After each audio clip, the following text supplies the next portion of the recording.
sont sacrifiés, abandonnés par le monde arabo-musulman, Daniel? Je pense que Ben Amo, il a presque mon âge, tu es plus jeune que moi.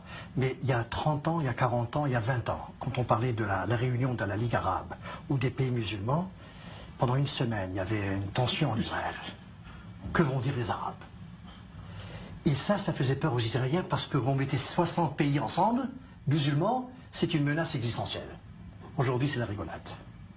C'est pas sérieux.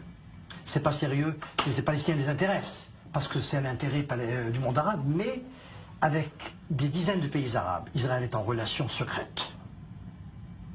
Y compris avec le pays le plus important dans ce truc, c'est l'Arabie Saoudite. Tout le monde le sait.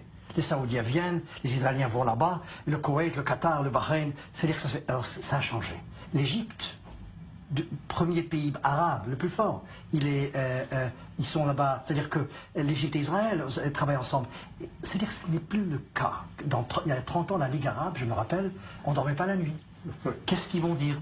Le sommet de Khartoum, oui, chaque Israélien après la guerre des 6 jours, non, non, non. Non aux négociations, non à la reconnaissance de l'État d'Israël, et non à la paix. C'est fini.